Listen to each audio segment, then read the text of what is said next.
La historia de mi fe comenzó mucho antes de que yo naciera. Comenzó aquí, en San Pedro, con mis abuelos, mis papás, mis tíos. Todos ellos creciendo y sirviendo en la parroquia de San Francisco de Asís. Aquí hicieron su primera comunión, sus confirmaciones, y fue aquí donde nuestra familia empezó a construir su relación con Dios. Con el tiempo, esa conexión fue pasando de generación en generación, y hoy me di cuenta de que no fue casualidad. Porque yo nací un 4 de octubre, el mismo día en que el mundo celebra a San Francisco de Asís. Y sin buscarlo, la vida me ha mantenido siempre cerca de él. Vivo a 2 cuadras de esta capilla, la capilla de San Francisco de Asís, en mi colonia, un lugar que he visto crecer desde niño, de ser una capilla pequeñita para 100 personas a convertirse en una parroquia viva, llena de color y de fe. Con la ayuda de la comunidad se transformó. Y ese mural hermoso que hoy adorna sus muros es símbolo de lo que la fe puede construir. Pero este año decidí ir más allá. Quise entender quién fue realmente San Francisco, qué lo llevó a vivir con tanta humildad, con tanta alegría y por qué su mensaje sigue vivo 800 años después. Gracias al Fray Ángel Sánchez, quien me abrió las puertas del convento, pude conocer más cerca de la historia, la vida y la espiritualidad de San Francisco de Asís. Y mientras escuchaba sus palabras, entendí que de alguna forma este santo siempre ha estado presente en mi camino.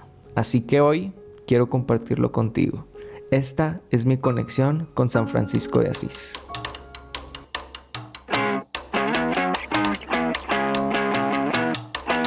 ¿Qué ha habido, raza? Bienvenidos a un nuevo video. El día de hoy un video muy especial. Como vieron aquí en el título del video, celebrando no solamente mi cumpleaños, sino también ya muchas fechas, ya varios años aquí del tema que vamos a tocar el día de hoy, mi conexión con San Francisco de Asís, un tema que la verdad es que le platicaba aquí al Fray que no había desarrollado tanto a lo largo de mi vida, pero me lo empecé a cuestionar más este año y quise hacer este video muy especial para mi cumpleaños y pues de regalo también para San Francisco y para todos ustedes. Entonces, el día de hoy me acompaña el Fray Ángel. ¿Cómo está, Ángel? Un placer estar aquí contigo. Pues cuando me contactaron para precisamente esto, se me hizo muy bien curioso que tú cumplieras el 4 de octubre y que quisieras ofrecer pues esta experiencia que tú has tenido con San Francisco y que también para nosotros es sumamente importante, pues es el fundador de la orden y todo esto. Entonces dije, no, tengo que hacerlo. Gracias por querer hacer esto y pues nada, estamos con mucho gusto de apoyar. No, al contrario, muchas gracias por recibirme. Sí. Aquí estamos en vivo. ¿Cómo le podemos llamar aquí, Fray? ¿Convento? Sí, este es un convento. Hay una diferencia entre monasterio y convento, ¿sí? Okay. Porque los monasterios, que normalmente es lo que nos dicen en la calle, ustedes son monjes. Ajá. No, somos frailes, que significa hermanos en realidad. Es una mezcla entre italiano y latín, pero ¿qué quiere decir hermano? O sea, decir fray o decir hermano es exactamente lo mismo. Entonces, los monasterios son como que lugares en donde hay monjes, que eso tiene otro significado, otras palabras y otros significados, y el monasterio es un lugar de reclusión, o sea, de reclusión. Los conventos suelen tener clausura, que ahorita nuestro hermano nos va a enseñar pues todo el convento, incluyendo partes que podrían ser clausura. Sí tiene partes de clausura, pero no todo es clausura. ¿Por qué? Porque nosotros salimos, tenemos parroquias, entonces salimos, ¿no? Salimos del área conventual. Entonces esa es la diferencia. Sí, pero sí, esto es un convento. Sí. Incluso a lo mejor estaba pensando que la palabra monje, pues ya pudiera ser tema de incluso hasta otras religiones, o me equivoco. Bueno, pues se utiliza esa palabra, por ejemplo, para referirse a los monjes budistas, a los monjes sintoístas, pero lo que pasa es que la palabra monje sí es una palabra que pertenece más bien al ámbito es decir, al ámbito sobre todo cristiano, ¿no? Y oriental, pero me refiero no oriental al lejano oriente, sino al Medio Oriente, ¿no? Que es en toda esta cuenca del Mediterráneo, en donde surgen los primeros movimientos religiosos y demás. Monje significa ermitaño, solitario, ¿no? Okay. Una persona solitaria, ermitaña. ¿Por qué? Pues son personas que buscan alejarse del mundo, alejarse de la sociedad, de la realidad, y retirarse a lugares apartados a vivir en soledad y en comunicación con Dios. Para nosotros, Francisco nos dice, su claustro es el mundo, es decir, su convento es el mundo. Nosotros partimos de la fraternidad, ciertamente que es lo más importante, desde la fraternidad dentro del convento, pero salimos a predicar. Por eso tenemos parroquias, por eso tenemos colegios, tenemos misiones, somos custodios de la Tierra Santa, por ejemplo. Porque nuestro Padre nos dice, sí, estén en el convento, es lo importante, la oración, el encuentro con el hermano, pero después salgan afuera y cuéntenle a los demás lo que ustedes han vivido, ¿no? Aquí adentro. Claro. Algo que yo digo mucho es que no solamente puedes tener la teoría, sino que te falta el otro 50% que es la práctica. La práctica, sí, no, la práctica es muy importante. Lo que pasa es que nosotros nos dividimos en dos ejes muy importantes, que es la contemplación y la vida activa o el apostolado, ¿no? Sí, si quiere ahorita nos metemos de lleno a eso porque justo okay. quiero recorrer, porque aquí como ya se dieron cuenta el Fray es una enciclopedia, se avientan estudios muy, iba a decir palabra macabro, pero no es macabro, es que es un lenguaje que yo utilizo, pero no es macabro, se avientan estudios muy detallados ya de muchos años y aquí se van a dar cuenta porque el Fray tiene un vocabulario impresionante y una educación muy grande en este tema de la teología también. Entonces, Fray, para comenzar un poquito a contar la historia de San Francisco y su vida, de su legado y las enseñanzas, tendríamos que remontarnos a un poquito de su vida antes de meterse de lleno a lo mejor el tema de la religión, porque yo investigaba un poco y él venía de una familia, por así decirlo, acomodada. Acomodada, sí. Ajá. Lo que pasa es que, la realidad en la que Francisco se presenta al mundo o lo conoce la historia es una realidad bastante convulsa porque en ese tiempo estaban haciendo un nuevo extracto social, ¿sí? Okay. Es decir, en la época medieval o en las épocas vamos diciendo, medievales, pero tardías o primarias, ¿no? Existían dos clases fundamentales, o eras esclavo o eras noble, ¿no? O sea, es decir, el noble tenía sus castillos, tenía sus tierras, tenía sus trabajadores, y pues los trabajadores no tenían derecho, pero sí tenían la protección del señor, ¿no? El problema es que hubieron avances tecnológicos y demás, entonces los agricultores, sobre todo, empiezan a poner en práctica esos nuevos descubrimientos tecnológicos, sobre todo con la cuestión de fertilizar la tierra y demás, que bueno, no nos vamos a meter por ahí porque si no se nos va el tiempo hablando de historia, porque me encanta la historia. Pero bueno. Y es que está muy rica la historia de San Francisco. Sí, no, la verdad está padrísimo. Entonces, implementan esos avances tecnológicos y empiezan a tener excedentes, ¿no? Excedentes del producto. No sé, por ejemplo, si tú en una temporada sacabas 2 costales de papa, ahora estás sacando 4 costales de papa. Bueno, tienes un excedente, tienes 2 que son para vivir, con los que tú necesitas para sobrevivir, y después tienes otros 2 que puedes intercambiar por otras cosas, por otros bienes, ¿no? Entonces, a este cambio histórico fue bastante convulso porque empieza a nacer el comercio, ¿no? Personas que ya no se dedican solamente a la labranza de la tierra o a las artesanías, sino se dedican a intercambiar bienes, ¿no? Te intercambio, a ti te falta un costal de papa y a ti te falta una trueque, silla. como le reconocemos acá en México. El trueque y ¿no? Bueno, Francisco pertenece a ese nuevo estatus social, a los burgueses, ¿no? Así se le conoce como la burguesía. Eran personas que se dedicaban ya no solamente a la agricultura, ya no solamente a cuestiones sencillas, sino ya a cosas más técnicas, artesanos, ebanistas, productores de herramientas. Precisamente el padre de Francisco, Pietro Bernardone, es comerciante de telas, ¿no? Ya otros, si te das cuenta, otro rubro totalmente diferente, ya más alejado de estas cuestiones más primitivas, ¿no? Entonces, era una persona así muy, muy rica, pero esto trajo un choque, porque los burgueses ya no quieren ser tratados como esclavos, pero tampoco tienen sangre noble.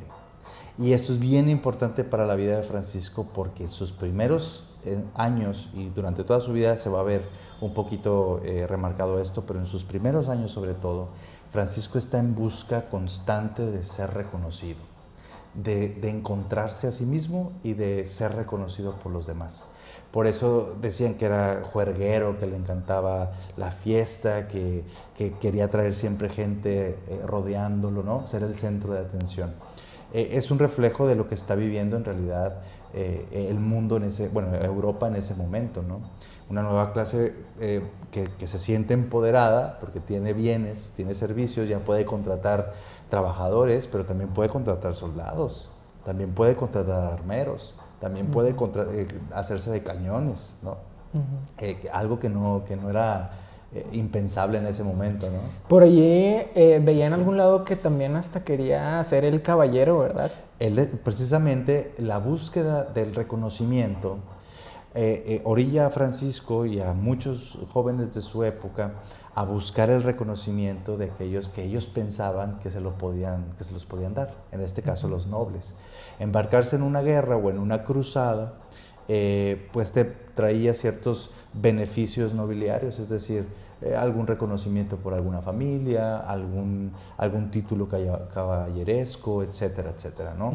Y precisamente en esa coyuntura, Francisco empieza ya dependiendo también de la fuente que tomemos, ¿verdad? Hay diferentes autores, pero ya desde épocas muy tempranas en la vida de Francisco se nos narra, se nos cuenta que ya hay una cierta inclinación a seguir el llamado de Dios, ¿no? Que constantemente lo está invitando, ¿no? Y Francisco pues estaba en búsqueda de su lugar, ¿no? De saber a dónde pertenece y quién es Francisco. Entonces, Dios aprovecha todas las coyunturas, incluso en tu propia vida, en mi vida, ¿no? Yo creo que hemos sentido alguna vez ese llamado como a la trascendencia, ¿no? Para no entrar en cuestiones como dogmáticas, pero sí de espirituales. Es decir, a la trascendencia. ¿Qué hago después de esta vida, ¿no? Yo le llamo, aquí en el canal le llamamos mucho al propósito de nuestra vida. Al propósito, de nuestra misión, ¿verdad? A propósito de nuestra vida, a ver que lo que tú construyes es para algo. No solamente se acaba en esta vida, sino que trasciende más allá de esta, ¿no? Entonces, en esta coyuntura se encuentra Francisco, y repito, en esta coyuntura se encuentran muchos jóvenes. Entonces, Dios aprovecha esta coyuntura y los biógrafos narran cómo él tiene un sueño, ¿no? Un sueño en el que Dios o un señor, una persona se le aparece y le pregunta a Francisco, ¿quién es mejor servir? ¿Al amo o al siervo? Entonces Francisco hasta ese momento no reconoce quién es esa persona que le habla en el sueño. Y se extraña un poquito en el sueño Francisco y dice, pues ¿qué, no? Y con esta pregunta Francisco comprende quién es. Y Francisco le responde en su sueño, le dice, al amo. Y le responde la persona y le dice, entonces ¿por qué te esfuerzas en servir al siervo y no al amo, ¿no? Francisco comprende que lo que Dios le está invitando es no solamente a servir a los amos de este mundo, sino al que es el amo de todo, ¿no? Al que es el creador, al que es verdadero Señor, al único que le puede dar a Francisco y nos puede dar a nosotros, a ti y a mí y a todos los que nos están viendo, un propósito, ¿sí? Sí. Entonces ahí empieza su historia.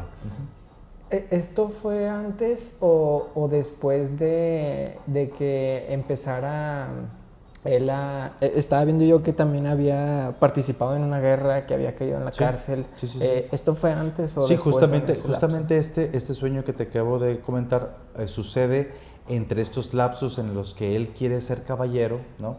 Hay una cuestión aquí en la que la ciudad de Asís, precisamente, arma un pequeño ejército liderado sobre todo por burgueses, esta nueva clase de comerciantes y personas que no son nobles, pero pues que tienen con qué, y se enrolan en una guerra que tiene cosas que ver también con el Sacro Imperio Romano, con diferentes elementos que a lo mejor nos desviaron un poquito del tema, Pero el chiste es que los de Asís, que son los burgueses, se lanzan contra una ciudad vecina que se llama Perugia, que después va a ser muy importante también para nosotros los franciscanos, en donde se habían refugiado esta clase noble, ¿no? Entonces estaban en esa puya, dicen así los autores biográficos, esta pugna entre estas dos ciudades o entre estas dos clases sociales, que de hecho Santa Clara de Asís, yo creo que la han de conocer también, que es como la que le sigue los pasos a Francisco, después se fundará una orden, las Clarisas,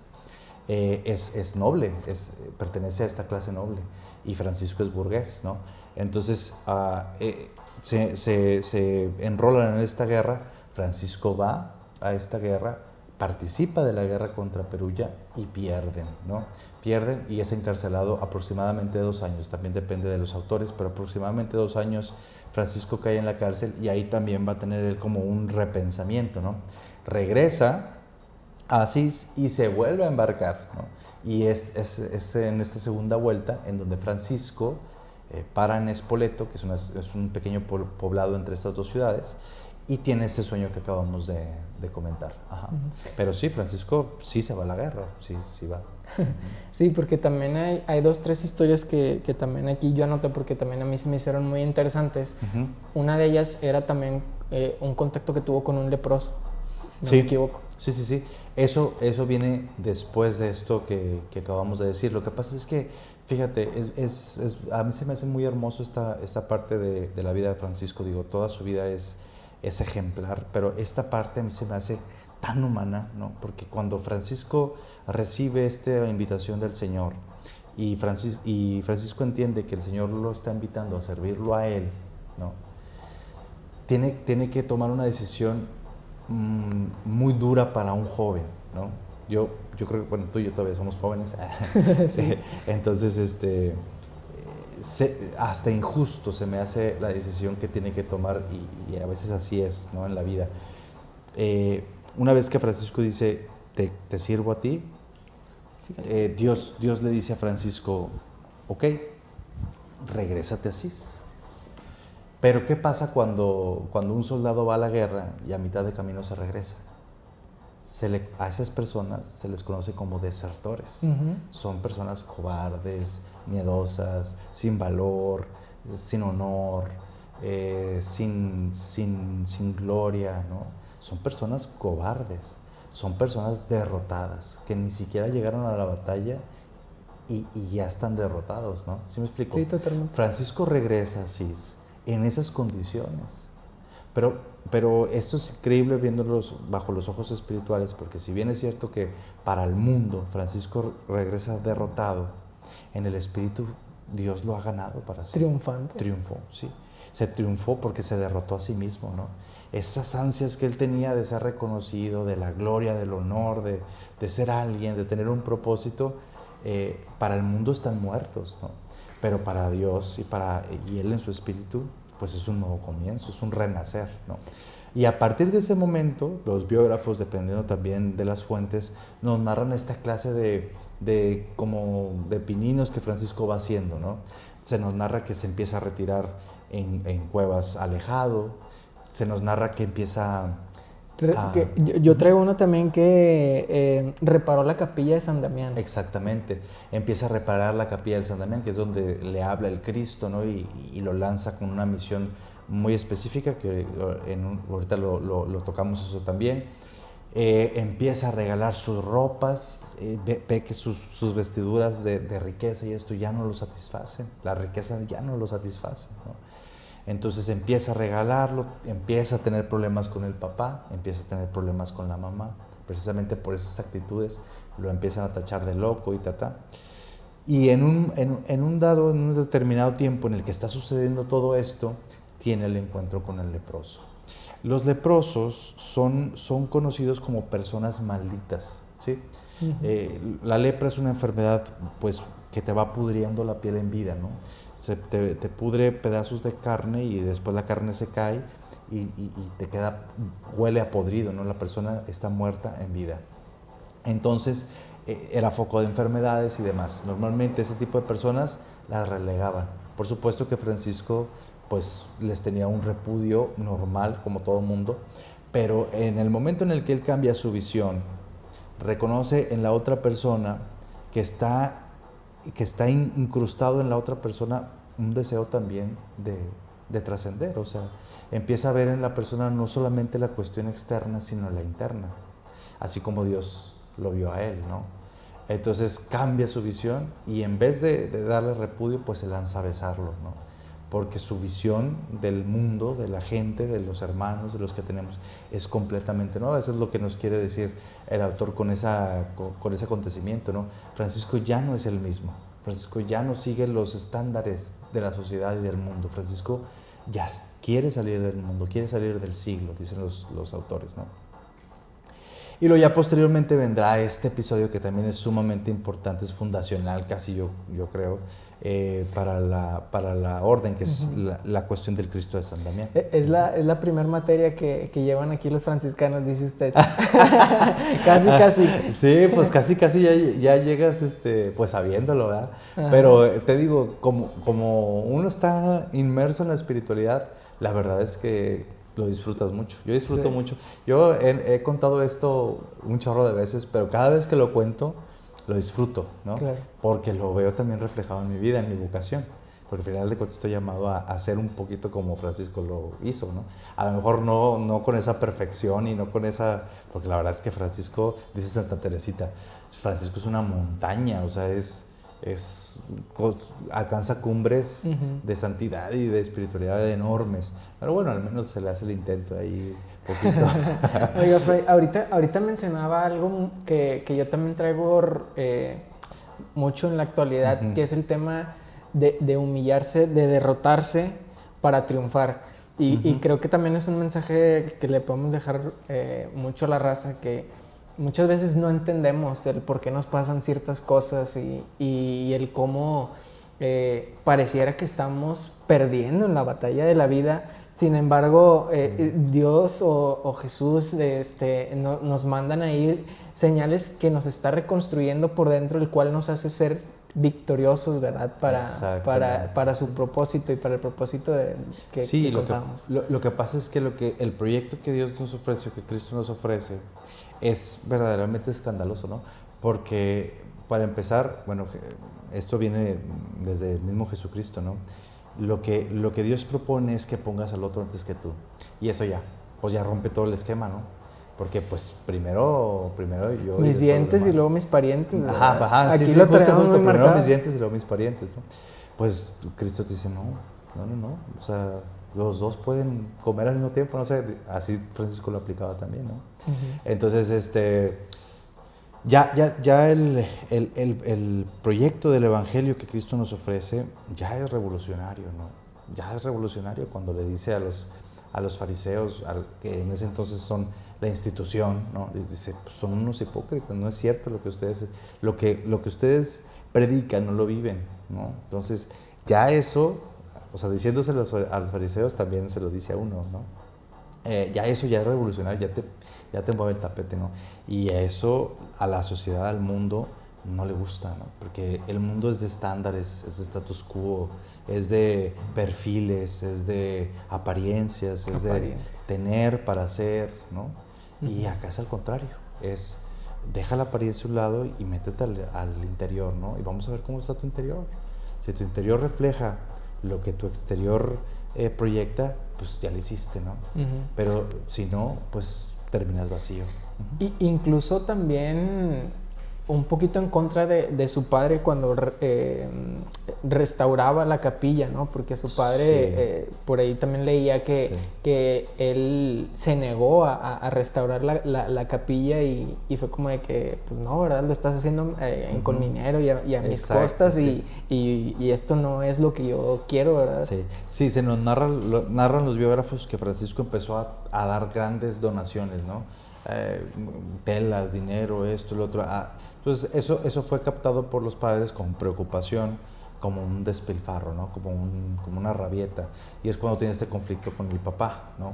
Entonces Francisco, una vez que ha decidido como ya no continuar ni con el negocio familiar, porque eso es también bien importante, los primeros gremios, por así decirlo. Eso significa burgo también, o burgués. Porque viene la palabra burgo, que burgo es una pequeña comunidad, ¿no? Entonces, estas pequeñas comunidades normalmente estaban formadas por familias de comerciantes, ¿no? Por ejemplo, mi familia hace telas y en torno a eso, pues hacen sus grandes fortunas, ¿no? Entonces, una vez que el papá ve que Francisco no quiere continuar con el negocio familiar y no le va a traer honor y riqueza y de todo esto, pues lo tachan de loco y es cuando lo lleva ante la autoridad máxima en la ciudad, que es el obispo de Asís. Entonces, delante del obispo, el padre lo acusa y en ese momento Francisco tiene el último despojo que va a hacer con respecto al siglo o a la sociedad, que es despojarse de su propia familia, ¿no? O sea, él se desnuda todo completamente, le regresa sus ropas a su papá y dice: desde hoy dije Padre mío Bernardone, a partir de hoy diré Padre nuestro que estás en los cielos, ¿no? Y inmediatamente pues el obispo se quita su capa y lo cubre, ¿no? Para tapar su desnudez. Entonces este acto refleja no solamente que Francisco quería despojarse y ser pobre y todo esto, sino que renuncia incluso a su propia familia, a su núcleo familiar, aquello que se supone que le debe dar seguridad o estabilidad. Francisco también renuncia a eso. Entonces, nos narran también los biógrafos que Francisco siente un profundo e inmenso dolor que lo va a acompañar durante toda su vida con respecto a su familia, porque no es fácil renunciar a la familia. O sea, no es fácil dejar el núcleo que se supone que te sostiene, ¿no? Entonces, sea papá, mamá, tíos, lo que sea, ¿no? Entonces, renuncia a eso y Francisco ahora sí se retira, ¿no? Y es cuando viene este anuncio por parte del Cristo de San Damián. Francisco entra a la capilla, el Cristo le habla y le dice: Francisco, ve y repara mi iglesia, que como ves amenaza ruinas, ¿no? Entonces, Francisco no entiende el mensaje. Y está padre también esto porque yo aquí le digo siempre a la gente: Francisco se equivocó de vocación, porque Francisco pensó que el Señor lo llamaba a reconstruir iglesias de Literal. piedra, de cal y canto y esto y lo otro. Y no, Francisco se equivoca rotundamente en su primer llamado. Y eso también nos pasa mucho constantemente a nosotros. Creemos que Dios nos llama por un lado y no, descubrimos que nos equivocamos, que estábamos siguiendo nuestra propia intuición. ¿Y sabes qué pasa? Nada, te regresas. Dios escribe, como te escribe recto en renglones torcidos, de verdad. Entonces no pasa nada que nos equivoquemos, no hay que tenerle miedo al error. El error, decía un maestro que yo tuve en la formación, el error es el mejor maestro, ¿no? Porque te ayuda como a reconocer que pues, no estabas por el camino que debías de seguir. Entonces Francisco empieza la reconstrucción de San Damián, empieza la reconstrucción de la Porciúncula también, que es otra capilla, y de otra por ahí, y después ya le empiezan a llegar hermanos. Y Francisco dice: yo no los pedí. También sufre mucho Francisco con nosotros, con la orden. Pero bueno, si quieres eso lo platicamos después. Yo iba a tocar el punto de que justo estos actos siguen llamando o fueron la base principal de decir, me desprendo de todo y el vivir en pobreza, que creo que también es algo que lo siguen haciendo hasta la actualidad, ha sido como una de los 4 pilares o de varios pilares que guían a los franciscanos, ¿no? Sí, bueno, lo que pasa es que eso iba con el ejemplo de Jesucristo y su mensaje revolucionario, ¿no? Porque si Jesús propone este proyecto que es el Evangelio, ¿no? Francisco lo sigue al pie de la letra o sea, sí, al pie de la letra, en el sentido de que adopta estos valores evangélicos muy profundamente, ¿no? Entonces, ya no solamente es la predicación, la teología, la filosofía, sino la vivencia de los consejos evangélicos, que es la pobreza, el sin propio, la castidad y la obediencia, ¿no? Como votos, ya no solamente como promesas, sino como votos, es decir, yo libremente elijo despojarme de los bienes, yo libremente elijo, así como Francisco lo hizo, ¿no? Yo libremente elijo despojarme es decir, privarme de tener una familia. Yo libremente elijo privarme de mi propia voluntad. Esa es la obediencia, ¿no? De privarme de mi propia voluntad para dejar que la del otro reine sobre mí. Entonces, que al final de cuentas es la voluntad de Dios sobre mí. Esa es la perfecta obediencia. Entonces... sí, es como seguir el reglamento al pie del cañón sin fallarle en nada, ¿verdad? Pues sí, ese es el ideal. Sí, ese es el ideal. Por supuesto que yo, en mi caso, pues claro que he tenido muchos errores, de los cuales he aprendido mucho también. Y nos vamos perfeccionando, ¿no? Pero ese es el ideal que hizo Francisco. Totalmente. Fray, de aquí, si no me equivoco, se forma la Orden de los Hermanos, empieza también a la raza a sumársele a Francisco y a decir, bueno, pues esto que está haciendo esta persona pues se me hace interesante y se empieza a juntar la gente, ¿no? Sí, a Francisco le llegan hermanos sin él haberlos ni siquiera pensado, porque acuérdate que él decía él pensaba que su vocación era ser ermitaño, es decir, estar aislado y reconstruir iglesias. O sea, eso era lo que él pensaba y eso era lo que él quería para su vida, ¿no? Su proyecto era ese. Sin embargo, le empiezan a llegar hermanos. Y le empiezan a llegar no cualquier tipo de hermanos, sino los primeros 12, en su mayoría son hermanos que pertenecen a su mismo extracto social, que son burgueses e incluso nobles. El primero de ellos, Bernardo de Quintavalle, es el primer hermano que Francisco tiene. Es una persona muy poderosa en Asís, muy, muy poderosa, un joven pues ilustre, con un porvenir muy, muy resplandeciente, y de repente lo deja todo como Francisco y lo empieza a seguir. Y de repente es 1, 2, 3, 4, después son 12, ¿no? 12 los hermanos que van a fundar, por así decirlo, la Orden de Penitentes, que es de los primeros nombres que tiene la orden, ¿no? La Orden de Penitentes, y después se pasará a Orden de Frailes Menores, pero eso ya vendrá después. Fundan este movimiento de penitentes de Asís, pero es una revolución. Los expulsan de la ciudad porque, dice, Francisco está llevando a toda la juventud de Asís, ¿no? El futuro de las familias, de los negocios. Y si de por sí él ya estaba loco, pues ahora eran 12 locos, ¿verdad? Sí, eran 12 locos y después eran 5,000. O sea, Francisco, te estoy diciendo que 5,000 personas en esa época en la que ciudades enteras tenían esa cantidad de personas, ciudades, te estoy diciendo, ciudades grandes o importantes, tenían esa cantidad de personas, pues era una cosa increíble, que ese fue el capítulo de las esteras, que fue uno de los capítulos más famosos en la historia de la orden, en la que él logró reunir a 5,000 frailes provenientes de todas partes. O sea, imagínate, una persona que está en busca de su propio reconocimiento, de su propia glorificación, ¿no? que después de haber tenido el encuentro con Jesucristo y de haber despojadose de todo, de repente tiene 5,000 personas siguiéndolo, ¿no? O sea, Francisco de verdad entra en una profunda crisis porque le cuesta trabajo decirle a los demás hermanos cómo tienen que vivir. Bueno, de hecho, cuando los hermanos van y le dicen a Francisco, oye, o sea, ¿cómo vamos a vivir? Pues ahí está el Evangelio, les dice Francisco, ¿no? Lean el Evangelio, ahí está. Sí, pero danos una regla, danos lineamientos, danos la estructura. ABC, el 1, 2, 3, ¿verdad? Exactamente, o sea, primero esto, luego esto, luego esto. Y Francisco dice, no, el Evangelio, léanlo, ahí está. No, queremos una estructura, queremos una guía. Una guía que nos ayude ¿no? Entonces, Francisco les hace una regla, no les gusta. ¿Por qué? Porque estaba muy estricta. Entonces les hace otra regla, la pierden, les hace otra regla y ya la aceptan, ¿no?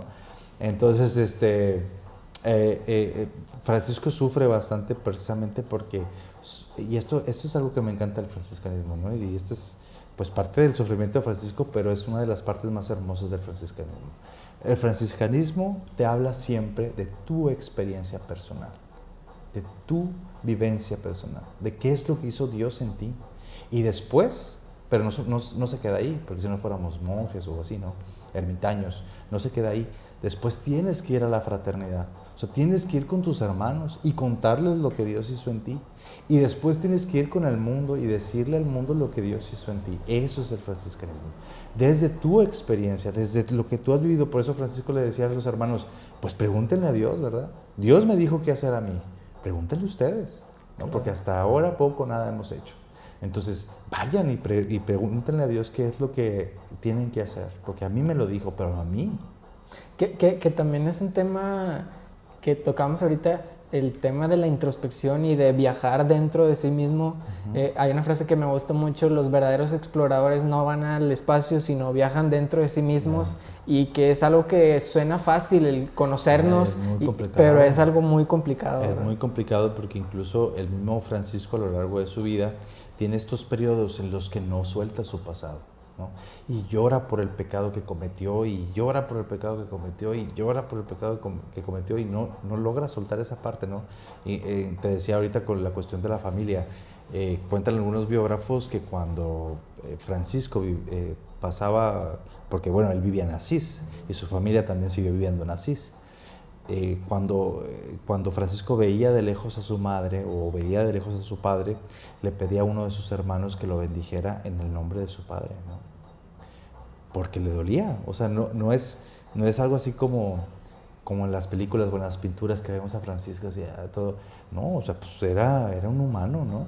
Entonces a Francisco le dolía su pasado y lo iba cargando y lo iba arrastrando hasta que el Señor se le apareció y dijo: ya, deja de llorar, yo ya te he perdonado, ¿no?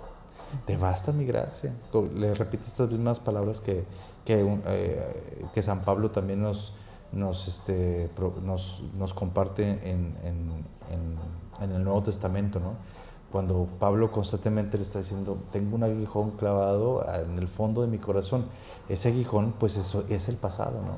Es el pasado, los errores que hemos cometido, esto, lo otro. Y Dios, ¿qué le dice a Pablo? Te basta mi gracia. O sea, la gracia es más fuerte que tu pecado. La gracia es más fuerte que tu pasado, ¿no?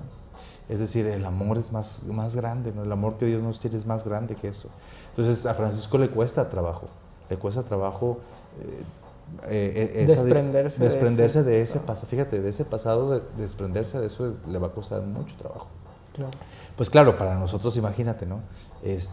También es un trabajo de todos los días, ¿no? De todos los días irnos formando. Ahorita me preguntabas cuántos años son de formación, ¿no? Son 11 años de formación, pero te juro que yo me siento pues en pañales, ¿no? O sea, a pesar de que he estudiado 11 años y toda la formación, la teología, la filosofía, lenguas, esto y lo otro, pues sí te sientes en pañales en este viaje hacia adentro, ¿no? Me falta tanto de conocerme a mí mismo que a veces hasta me da miedo, ¿no? Claro. Viajar hacia adentro y decir: esto es ángel, no manches. Encontré esto y esto está padrísimo. Eso está padrísimo, esto no tanto, ¿no? Pero también es mío. Esto también me configura y me conforma a como soy yo ahorita, ¿no? Totalmente. Entonces, ver esos claroscuros de uno mismo no es tan fácil. Es muy fácil verlo en los demás. Decir: sí, tú te equivocaste aquí, tú eres pecador. Pero cuando tú te señalas a ti mismo y dices: a ver, ¿qué tengo aquí en mi corazón? Tengo esto que está muy padre, tengo esto que me duele, tengo esto que me da vergüenza, tengo esto que no quiero que nadie vea. Ahí es cuando, sí, está chido. Ayer escuchaba una frase, algo así, pero que decía que muchas veces por eso nos cuesta vivir con la verdad, ¿verdad? Porque el aceptar que nos equivocamos es dificilísimo. Sí. El aceptar que nos equivocamos y esto es algo también bien padre, ¿no? Que yo lo he aprendido aquí en la iglesia católica y en la orden franciscana. Y es que entre más te acerques a la luz de Cristo, entre más te acerques a la luz que es Cristo, ¿no? Más expuesto queda tu humanidad, tu carne, tu debilidad. Pero está bien, ¿no? Porque esa humanidad y esa debilidad también Cristo la ilumina. También Cristo la ilumina. Entonces, está seguro. Aunque quedas expuesto y digas: es que esto me da vergüenza, es que esto me da pena, es que es mi pasado. También eso Cristo lo ilumina. Por eso esas palabras que le dice a San Pablo, que a mí se me hace bellísimo: te basta mi gracia, te basta mi gracia. Uh-huh. Sí. Oye, Fray, y bueno, avanza el tiempo, ahorita comentaba lo de la primera regla. ¿Cómo queda esta primera regla? Porque tengo yo aquí en mis apuntes Sí. que en 1223, ahorita ya nos vamos a meter de lleno a todo lo que estamos celebrando en la actualidad, okay, porque yo batalla mucho con la palabra octocentenario. Sí. Bueno, en 1220... Octavo centenario. Octavo centenario también. Ya 800 años de muchos acontecimientos históricos y pues tengo yo aquí que el primero fue en el 2023, que fue el de la regla, ¿no? O sea, ¿cómo queda la regla? ¿Cómo la prueban? ¿Y en qué consiste? Sí, bueno, el primer capítulo de la regla dice así: la vida y regla de los hermanos menores es esta, a saber, seguir el santo evangelio de nuestro Señor Jesucristo, viviendo sin propio en castidad y obediencia. El hermano Francisco promete obediencia al Papa Honorio y sus sucesores y los demás hermanos, a sus sucesores canónicamente elegidos, y los demás hermanos están obligados a obedecer a los sucesores de Francisco, a Francisco y sus sucesores canónicamente elegidos, ¿no? Algo así, ese es el primer capítulo. Esa es la regla de los hermanos menores. Vivir el santo evangelio, primero. Vivir el proyecto de Jesucristo, las bienaventuranzas, los consejos evangélicos, propuesta que nos lanza Jesucristo, ¿no? Predicar el evangelio, vivir el santo evangelio, en obediencia a la iglesia, ¿no? Reconocemos nosotros que Cristo, esto es algo también padrísimo, tú me cortas, porque es que esto de verdad, yo creo que y sí vale la pena que nosotros nos detengamos un poquito en esto. Cristo, cuando se encarna, ¿sí?, no solamente se hace de carne y hueso, sangre, órganos, ¿no? Encarna todo lo que es una persona, todo lo que necesita una persona, ¿sí? Uh-huh. La persona no solamente necesita comida y bebida, ¿no? Nosotros los humanos somos seres sociables, necesitamos del otro, necesitamos tener contacto con el otro, necesitamos depender de los demás, eso es natural. Aquellas personas que dicen, no, yo independiente, sí, está súper bien que seas autosuficiente, independiente, pero siempre vas a necesitar de comunicarte con el otro, con una amiga, con un amigo, con tu papá, con tu mamá, con tus hermanos, con tus primos, con la persona que va caminando en la calle, pero vas a necesitar comunicarte. Uh-huh. ¿Sí? Es nuestro sentido también de trascendencia, de que no solamente soy importante para mí, sino también para el otro, ¿no? Uh-huh. Entonces Cristo también encarna eso, Cristo también necesita del otro, necesita sentirse apapachado, necesita comunicar lo que él piensa, ¿no? Uh-huh. Y Cristo también necesita de las instituciones, y esto es algo que a lo mejor no lo logramos comprender ahorita, ¿no? Porque vemos, por ejemplo, ejemplos de instituciones y del gobierno y esto y lo otro, y tú dices, bueno, las instituciones fallan, pero también es necesario porque el humano vive en sociedad, ¿sí? Uh-huh. O sea, tú no puedes tener lo que ahorita tenemos, las cámaras, las luces, sin el apoyo de una sociedad que te lo otorga. ¿Sí me explico? Sí, sin levantar algo. Es una casa sin gente que la construye. Construirla tú solo va a ser complicadísimo. No se puede.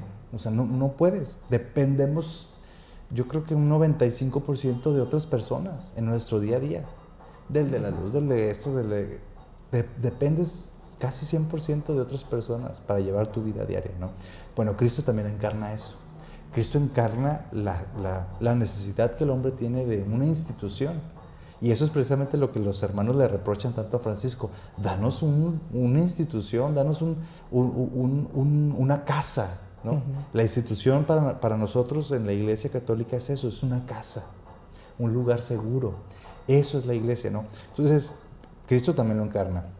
Por eso se hace seguidores. Jesús pudo haberse presentado como Dios y alábenme todos y yo lo pudo haber hecho, sí, sin ningún problema. Pero eso no hubiera encarnado la necesidad del hombre de juntarse, de arrejuntarse en una fogata y contar una historia, de tener amigos, de tener sueños, proyectos, de proponer un proyecto, ¿no? Tú, por ejemplo, que tienes aquí un proyecto, estoy seguro que hay personas que te están apoyando. O sea, no estás tú solo en esto, ¿no? Entonces, aunque sea que te hayan dicho una palmada en la espalda y vamos, eso es más que suficiente para seguir adelante con tu proyecto, ¿no? Entonces, lo mismo con Jesús. Jesús necesita sentirse apoyado y se busca apóstoles. Esto es algo también padrísimo porque Normalmente, en la concepción judía, el rabino, ¿verdad?, es elegido por los discípulos, es decir, pues tú tienes tu escuela, yo tengo mi escuela y a ver quién se inscribe, ¿no? Pero Jesús no, Jesús va a decirle a un pescador, sígueme, ¿no? Y luego va con un publicano, sígueme, y luego va con, sígueme, y lo mismo hace con Francisco, sígueme, y lo mismo hizo conmigo, ¿no? En el momento, sígueme. O sea, él va a buscar, ¿no? Entonces Jesús funda su iglesia porque encarna esa institución. Entonces, ¿qué quiere decir esto? Que la institución, al mismo tiempo que Jesús la encarna en su persona, la santifica. Porque lo que no fue asumido, no fue redimido. Es decir, esa concepción que el hombre tiene, la santifica, ¿sí? De institución. Y eso es la iglesia. Para nosotros la iglesia es una casa sagrada, ¿sí? Pero no me refiero a sagrado así como que, ay, no, o sea, no podemos entrar. Al contrario, es un lugar seguro, es un lugar estable, es un lugar que te da seguridad. Francisco comprende esto perfectamente y entonces le da este mandato a los hermanos, pero al mismo tiempo es un salvoconducto. Sean obedientes a la iglesia. ¿Por qué? Porque la iglesia es un lugar seguro, es una casa segura, ¿no? En la que dependes de muchas personas, porque así es, pero esa dependencia, interdependencia, te hace estar en el camino que Jesús marcó a sus discípulos, ¿no? No te salgas de la iglesia, no te salgas de tu casa, de tu lugar seguro. Al contrario, hazla más grande. Hazla más grande, sí, exactamente. Invita a otros a entrar. Entonces, prácticamente eso es la regla, ¿no? Vivir el Santo Evangelio en obediencia a la iglesia, ¿no? Ir marcando. Entonces, para Francisco queda muy claro, pero para los frailes no tanto. Ellos sí necesitan una institución. Piden a Francisco una institución de la orden, ya una orden. Sí, nos reconocemos como parte de la iglesia, perfecto. Pero dentro de la estructura de nosotros, enséñanos cómo hacer como tú, ¿no? De eso se trata esto, de eso se trata la regla. Enséñanos a ser como tú. ¿Cómo podemos hacer desde nuestra realidad? Desde lo que nosotros estamos viviendo. Pero de repente vienen frailes, en el caso de Francisco, de Francia, de España, de Inglaterra, de Europa del Este, que tienen diferentes formas de expresarse. Y luego imagínate en América, ¿no? En África, en Oceanía, en Asia, porque la orden está extendida en todo el mundo, con diferentes formas de expresarse, con diferentes formas de pensar, con diferentes formas de interactuar con Dios. Entonces, ¿cómo le hago yo para desde mi forma de ser, desde mi historia sociocultural y demás, poder seguir tus pasos, hacer lo que tú haces? Eso es la regla, en pocas palabras. O sea, vivir el Santo Evangelio en obediencia, pero poderla interpretar de tal manera de que todos podamos responder a ese llamado que Dios nos hace. Francisco lo que hace es tratar de presentar a la orden una primera regla, pero la primera regla que se le conoce como no bulada, es decir, no aceptada por la iglesia, eran precisamente copy-paste de versículos de la Biblia. Okay. Entonces Francisco dice, bueno, pues el Evangelio, y agarró un versículo y otro y otro y otro y otro. Bueno, aquí está, ¿no? Un compendio de versículos para que vean qué partes del Evangelio tenemos que seguir. Y les dicen, no, esto no, necesitamos algo que venga desde la espiritualidad, ¿no? Y entonces Francisco escribe una segunda regla, que esta se pierde por diferentes. También los frailes, no creas que somos miel sobre hojuelas, también habemos unos que somos medio burros, ¿no? Entonces hay un número de frailes que no está tan de acuerdo con esta radicalidad evangélica y demás, le hacen perdediza esa regla, y posteriormente Francisco entrega una tercera redacción que la conocemos como la regla bulada en 1223, en la que ya queda instituido en 12 capítulos, si no me equivoco, o en 10, la regla de los hermanos menores. ¿Y desde ese momento o aún todavía no se les reconocía como franciscanos? No, en ese momento todavía no. En ese momento en el que Francisco todavía está vivo, se nos conoce y ya en la regla bulada ya aparece el título como Orden de Hermanos Menores. Okay. De hecho, ese es el nombre oficial. El de franciscanos es como un apodo bonito que sí, la historia nos puso. Más coloquial que la historia nos puso, pero nuestro nombre es Orden de Hermanos Menores. Ok. Muy interesante. Bueno, pasa un año también y viene un suceso también muy importante que es la estigmatización. Yo la verdad no sabía de esto hasta me enteré hace poquito, hasta que estaba haciendo la investigación y la verdad es que se me hizo muy impresionante este acto, ¿no? Sí, 17 de septiembre de 1224 es más o menos la fecha que la mayoría de los biógrafos coinciden en que Francisco sufre la estigmatización. Lo que pasa es que Francisco, como te digo, es una persona que encarna su encuentro personal con Cristo, ¿no? Francisco constantemente está viviendo un encuentro personal que a su vez transmite a los demás, pero a través de sus acciones y de lo que él hace. No es que él se ponga a escribir como por ejemplo algunos santos que escriben en un diario, no sé, las apariciones, lo que sintieron, lo que esto. Francisco no. Francisco vive su experiencia con Dios, la transmite a los demás, pero a través de sus obras, no de sus palabras, sino de lo que él hace, ¿no? Pues justamente uno de sus mayores deseos es la vivencia personal del dolor y del amor que Cristo siente por la humanidad, ¿no? Eso es su anhelo, ¿no? Poder sentir en carne propia el dolor y el amor que Cristo hombre, que ya dijimos todo lo que es la encarnación y todo esto, que Cristo hombre siente por la humanidad. Entonces se retira a un monte, la Verna, que está cerca está en esta región de la Toscana, ¿no? Entre Asís y Perugia y todas estas ciudades. Se retira a este monte, la Verna, en donde tenía un eremitorio, que es una casa de oración retirada, y ahí tiene un encuentro sumamente personal con Cristo y le hace el regalo de los estigmas, que es sentir no solamente el dolor, sino el amor que siente Dios por la humanidad en el momento de que Jesús está tendido en la cruz, ¿no? Entonces, sí, Francisco obtiene las llagas, obtiene las marcas del dolor de la pasión, pero también el amor que Cristo sintió en ese momento. Entonces, esas llagas, esos estigmas, lo van a acompañar por 2 años más, 2 años más, hasta su muerte, en 1226. Pero, pues van a ser eso.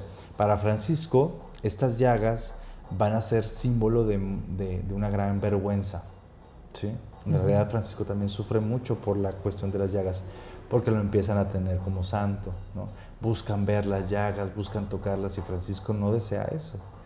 Francisco quiere seguir a Cristo, no ser él el que se ponga en vez de Cristo, ¿no?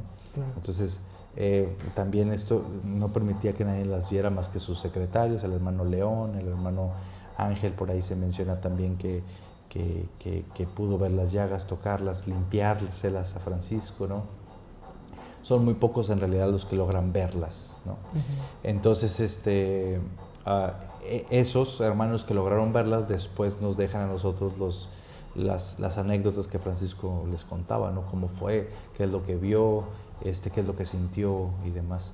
Que los biógrafos nos lo explican pues ampliamente, ¿sí? Eso es. Sí, la verdad es que es algo que se me es muy, muy impresionante. Sí. Y la verdad es que hasta ahorita que me lo platica, pues me acuerdo de las imágenes que tenemos allá en la parroquia, en la capilla, y pues totalmente sí las tiene, o sea, nunca le había puesto atención, y hasta yo a veces yo creo que me confundía, ¿verdad? Decía, pues será Jesús, o ¿por qué tiene las llagas, verdad? Justo. Pero mira, hasta ahorita. Yo creo que ese es el ideal franciscano, yo así lo resumo, ser tan parecido a Cristo que te confundan con Él, o sea, es decir, que no haya diferencia entre Cristo que está en la cruz y tú. Ese es como el ideal que Francisco perseguía, ¿no? Parecerse sobremanera a Cristo, seguir su proyecto al pie de la letra, ¿no? Sí, ser su hermano gemelo casi. Exactamente, ¿no? Sí. Oiga, Fray, y pasa un añito más, y algo que también se me hace muy importante, que en la actualidad también nos falta mucho, es el tema de la naturaleza, ¿no? A Francisco también se le conocía mucho por su acercamiento con la naturaleza, con los animales, y pues tanto que nos regaló este cántico de las criaturas, ¿verdad? Justo. Fíjate que la concepción de Francisco va más allá incluso de estas imágenes que muchas veces vemos, ¿no? Donde está Francisco con el lobo y los pajaritos y todo esto, ¿no? Francisco, te digo, una vez que se vacía de sí mismo, reconoce en toda la creación a un mismo arquitecto, ¿no? O a un mismo creador, o a un mismo padre, que es Dios. Entonces, ¿qué es lo que comprende Francisco? ¿Cuál es la cosmología de Francisco? Que entre el árbol y el hermano hay un solo padre, hay un solo creador, que es Dios. Entre la hormiga y el rey, el emperador, el papa, hay un solo padre, hay un solo creador que lo pensó, que lo modeló, que lo hizo, ¿no? Que lo hizo perfecto en su forma, en su estatus, para lo que es, para lo que está creado, ¿no? ¿Esto qué quiere decir? Que para Francisco la creación no solamente es un mero recurso, es un hermano, es decir, es una criatura pensada, modelada por la misma persona que te pensó y te modeló a ti. ¿Qué quiere decir? Que el árbol tiene la misma dignidad que yo, que la hormiga tiene la misma dignidad que el papa, ¿no? ¿Sí? Que el río, el agua, el aire tienen la misma utilidad y son dignos del mismo cuidado que yo. Uh-huh. Que si yo no soy utilizado como un objeto, como los esclavos, por ejemplo, tampoco puedo utilizar como cualquier cosa los recursos que tengo a mi alrededor, los animales, etcétera, etcétera, ¿no? Eso es algo muy padre, porque a diferencia de la sociedad actual que despersonifica, es decir, que nos hace ver a las personas como objetos, ¿no? Esto pasa en las redes sociales muchísimo, muchísimo. Ver solamente imágenes, pantallas, cosas que me puedan alimentar mi morbo, mi deseo, esto, lo otro, despersonificas a los demás. Le quitas su valor de persona y lo empiezas a ver como una herramienta, como un recurso. Francisco es al revés. Francisco dice, toda la creación, desde la piedra más pequeña hasta la persona más importante, son de la misma dignidad, porque Dios nos ha creado a todos. Entonces, por eso ya no es el árbol, ahora es mi hermano el árbol, ¿no? ¿Por qué? Porque Dios lo ha creado y tiene la misma dignidad que yo. Entonces, eso es también un mensaje muy fuerte, ¿no? A nosotros nos encanta recibir a los animalitos y bendecirlos el día 4 y todo esto, ¿no? Es una tradición que se tiene aquí en México. Y creo que en otras partes del mundo también, bendecir animales y esto y lo otro, pero siempre con esta conciencia de que para Francisco Dios los ha creado todos con la misma dignidad.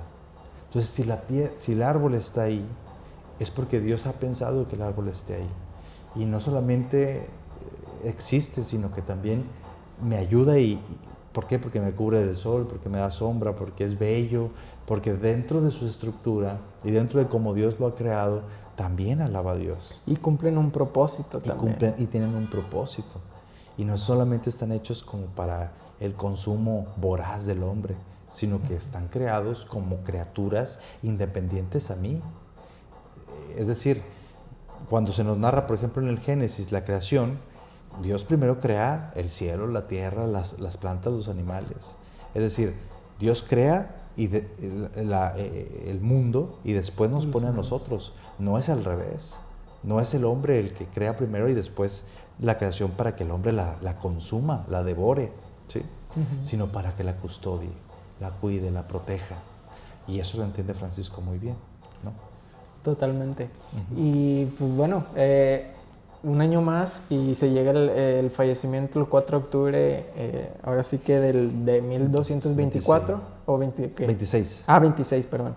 26, sí, el próximo año ya son los 800 años ahora sí. Sí, y pues bueno, yo quería, digo, no sé si tenga algo ahí ¿Cómo fueron sus últimos años?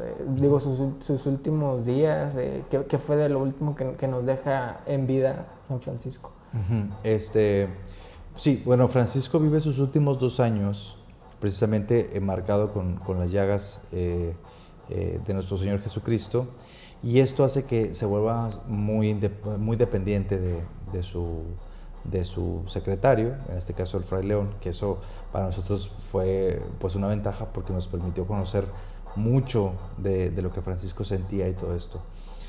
Y deja 2 testamentos, el testamento de Siena, que es un escrito rápido porque Francisco se puso muy mal en esta ciudad, en Siena, y fue de que, a ver, escríbenos algo, ¿no? Déjanos algo, ¿no? Y es bello.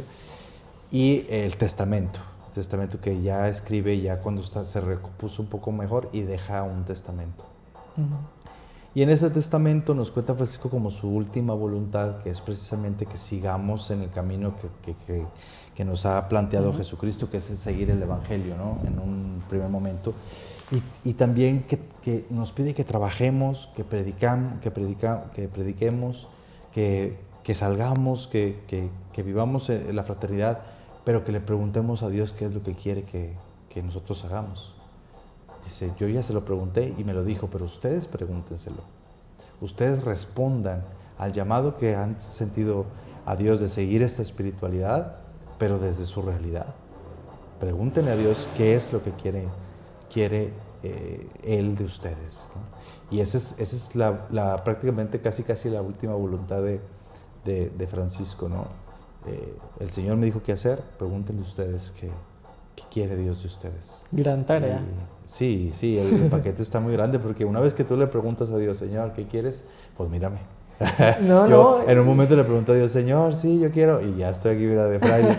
Entonces, en un abrir y cerrar de ojos, Dios cambia tu vida increíblemente. ¿Cómo fue para usted descubrir ese llamado? Y pues también siento que es un poco de decir, pues no sé qué está pasando y qué va a pasar de mí, ¿verdad?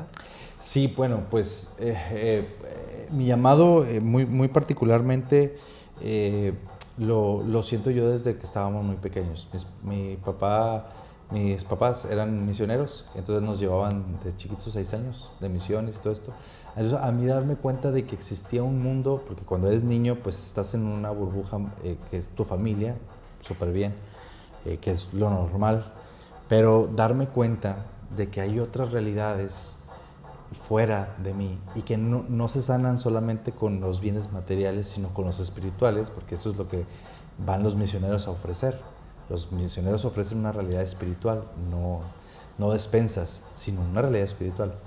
Entonces, yo ahorita ya hago como retrospección y ya caigo en cuenta todo esto, pero de niño yo veía a mi papá como un superhéroe y decía, wow, o sea, él viene aquí y les habla de Dios y la gente se pone contenta y eso es algo que yo quiero hacer también, ¿no?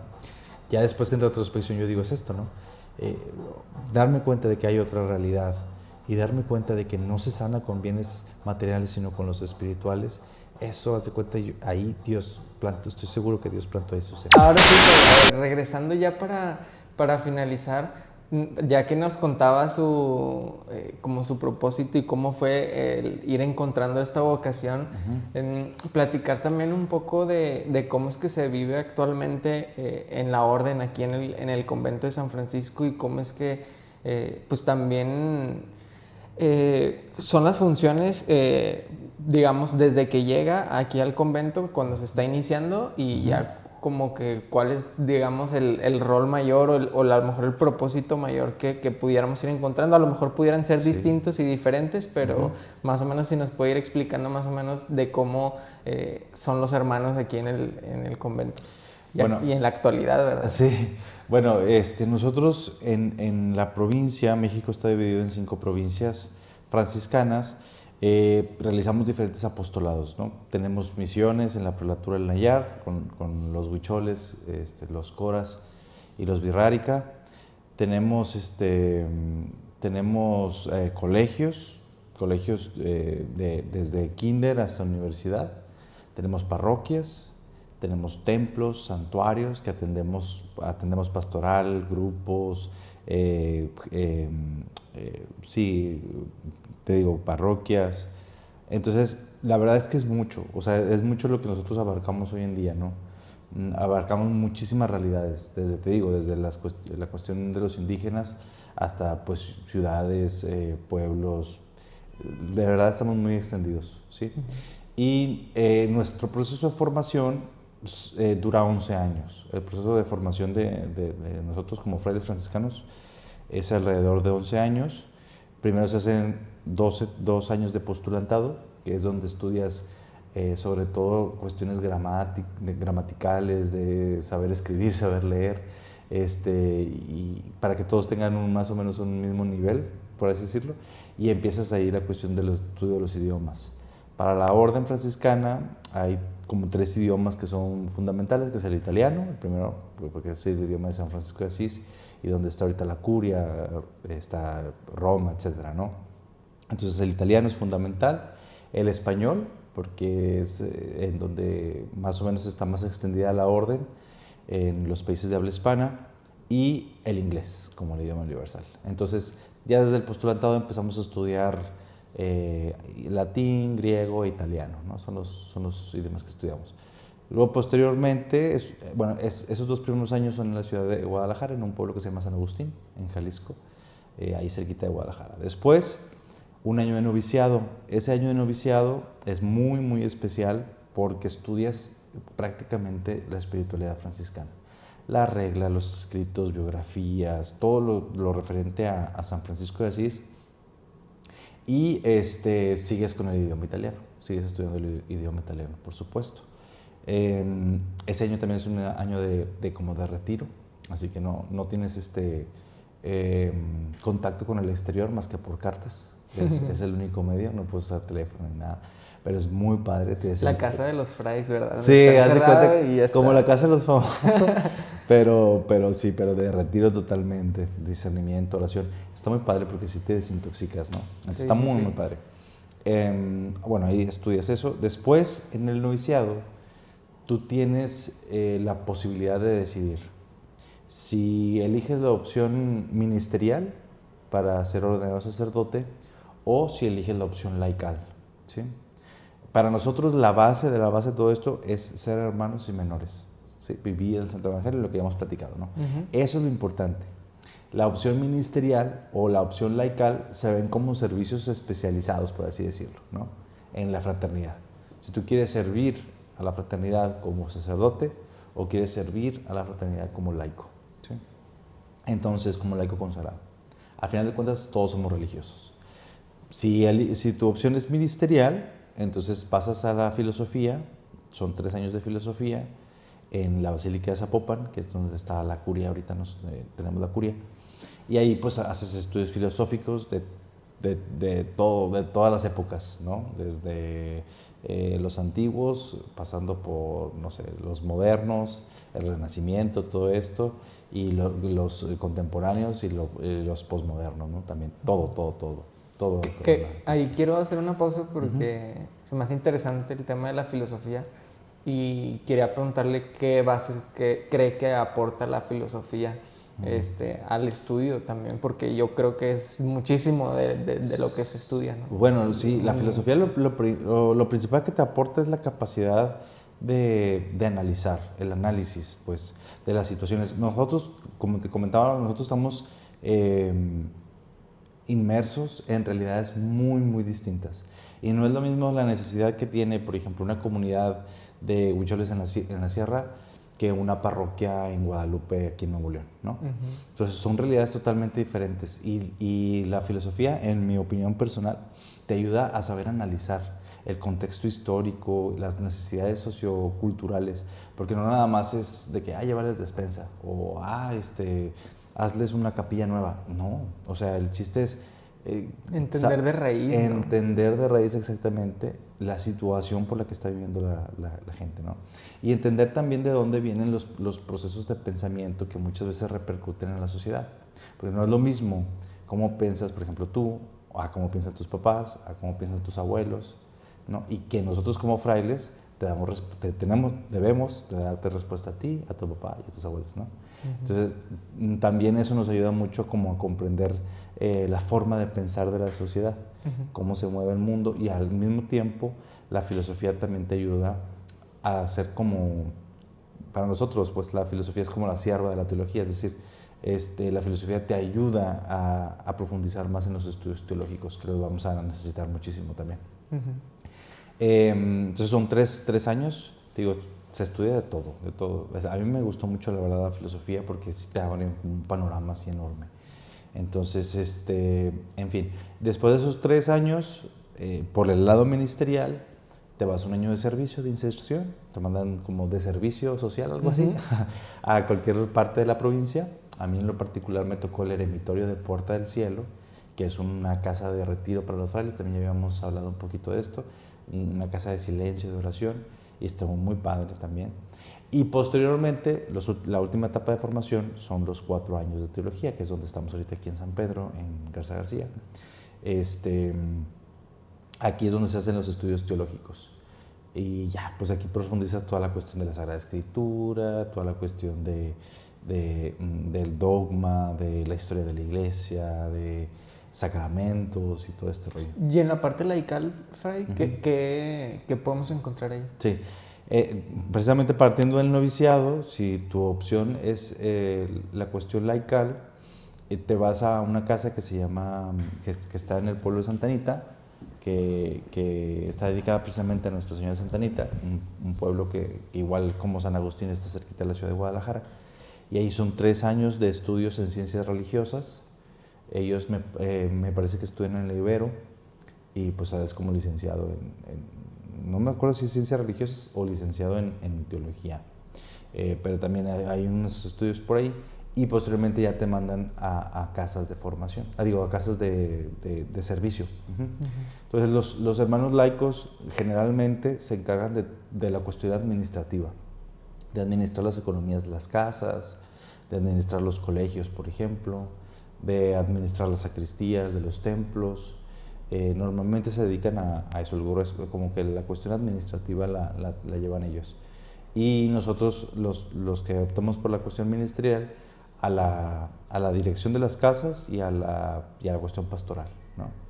Es a donde más se dedica uno, más o menos. Qué padre. Súper interesante y súper importante también esa labor para administrar mucho de la iglesia, ¿no? y de lo que se hace aquí en las obras.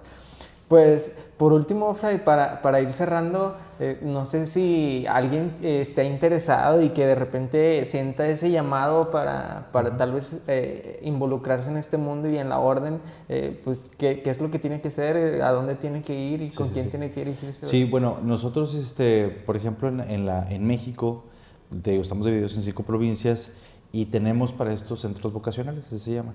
Por ejemplo, aquí en Monterrey, el centro vocacional está aquí en este convento. Ahí, si quieres, te paso los datos y los pones por ahí para que lo vean, ¿verdad? Y puedan acercarse. Aquí en Monterrey tenemos prácticamente en cualquier casa que haya frailes franciscanos, va a haber quien te reciba en cuestión en esta vocacional y te van a dar la información que necesitas. Lo único que nosotros pedimos para entrar con nosotros es que ya tengas la prepa, ¿no? Incluso ahí también podemos dialogar, ¿no? Porque, por ejemplo, hay chavos que dicen, bueno, Fray, pues yo no tengo la prepa, terminé la secundaria, pero ya tengo la edad, ya tengo Volvemos a lo mismo, que depende de cada caso. De cada caso, ajá. No tengo, ya tengo 18 años, por ejemplo, o ya tengo la mayoría de edad, pero no tengo la prepa. Bueno, pues se busca como la opción de apoyar, ¿no? Y de que saques la prepa adelante. Hay otros que dicen, no, pues yo ya tengo la prepa, sin problema, adelante, ¿no? Lo único que luego también a la hora de hacer tus votos, porque es una parte que se me olvidó decir, cuando terminas el noviciado haces tus primeros votos, ¿sí? Y luego los vas renovando por una cierta cantidad de años, dependiendo también del proceso. Para la recepción de los votos tienes que ser mayor de edad, entonces no podemos aceptar tan chiquitos tampoco por la cuestión esta de la mayoría de edad para pues asimilar los votos. Entonces, pues se recomienda que ya sean mayores de edad, pero digo, si quieres entrar un poquito antes, nomás calcúlale que tengas 18 años para el tercer año, ¿no? Y ya, bienvenido. Por lo demás, pues el proceso de formación, el proceso con nosotros dura un año antes de entrar con nosotros. Hay un proceso vocacional en el que el fraile te va a estar acompañando, vas a tener muchas experiencias. Está muy padre porque tienen experiencias de misiones, experiencias de peregrinaciones, experiencias de fraternidad con los frailes, para que más o menos la vocación, el muchacho o la persona que venga interesada se acerque un poquito. Otra cosa también interesante de nuestro proceso vocacional es que es mixto, o sea, van chicas y chicos, hombres y mujeres, ¿no? ¿Por qué? Porque la espiritualidad franciscana pues también es muy extensa, ¿no? Hay muchas opciones de vivir el franciscanismo. Laicos, consagrados, consagradas, familias enteras, ¿no?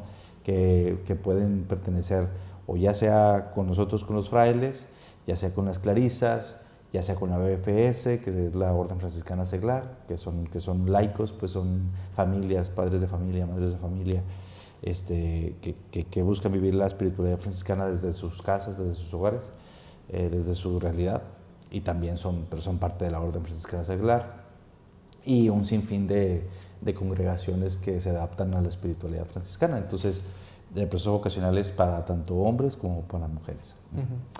Pues súper interesante toda la historia, Raza. La verdad es que sí, yo contentísimo. También ahorita que platicaba de la parte de Guadalajara, allá tenemos a un muy buen amigo que también lo iba a platicar, lo platicaba en el inicio del video, es el Fray Gerardo.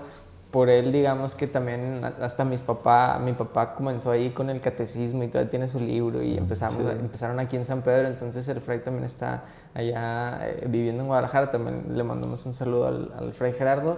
Y pues nada, Fray, lo último que quiera dejarle de mensaje a la gente, incluso si tiene redes sociales, ¿verdad? Que lo sigan, porque pues ahí vemos que también comparte, digo, yo ya lo tengo ahí en las redes sociales. Y pues nada, lo último que quiera agregar, Fray, ¿con qué nos quedamos de San Francisco y qué le podemos dejar a la raza? Bueno, pues todos son bienvenidos a la espiritualidad franciscana. De verdad que es una espiritualidad, o San Francisco es una persona que llama mucho a ser seguida, ¿no? Por su testimonio, por su historia de vida, porque todos nos podemos identificar con algo de él, ¿no? Entonces, sí, yo los invito pues a que profundicen, a que no tengan miedo, a aquellas personas que sientan como el llamado, como esa inspiración, no tengan miedo, arriésguense a vivir esta aventura, porque es una aventura literal. Y van a disfrutar, van a ser felices como no tienen una idea, de verdad. Pareciera ser que dejas mucho, ¿no? Que dejas familia, que dejas trabajo, esto y lo otro, pero en realidad ganas como no tienes una idea. Entonces, pues bienvenidos y estamos para servirles. Pues en las redes sociales, pues estoy más bien en Instagram como FR Ángel o FM, es prácticamente mi nombre. Y aquí en este templo, en este convento, tenemos también la página de Facebook que es Templo San Francisco de Asís, ¿no? Esa es la página aquí subimos información de todo lo que realizamos, de las misiones que hacemos, de los apostolados que tenemos. Hacemos también un chorro de actividades, por ejemplo, en el templo, conciertos, conferencias, un chorro de cosas, ¿no? Aparte de las misas y toda la atención pastoral que realizamos y sacramental. Pues también realizamos un chorro de actividades para la gente en general. Entonces, pues ahí chequen las redes y ahí estamos al pendiente. ¿Sí? Pues listo, Rosa. Nada, agradecerle nuevamente al Fray por la oportunidad, por abrirnos aquí también las puertas de la casa. Y pues un saludo también a toda la comunidad también de allá de la parroquia de San Francisco, que también mencioné ahí al principio, que fue parte de cómo comenzó mi espiritualidad y mi fe. Entonces, pues nada, siempre vamos a estar tratando de apoyar en lo que se pueda y de compartir un poco de lo que es esta vida tan hermosa de servir, ¿no? Y pues siempre tratando de poniéndolo en práctica y de invitar también a la demás gente, ¿no? Entonces, pues nada, esto fue Traumados Podcast, Orla Flores, y pues no sabemos cómo esto no tiene sección, pero pues nada, muy agradecidos y seguimos haciendo videos. Muchas gracias, saludos y nuevamente muchas gracias, Fray. No, hombre, de nada. Dios los bendiga. Pase gracias. Bien.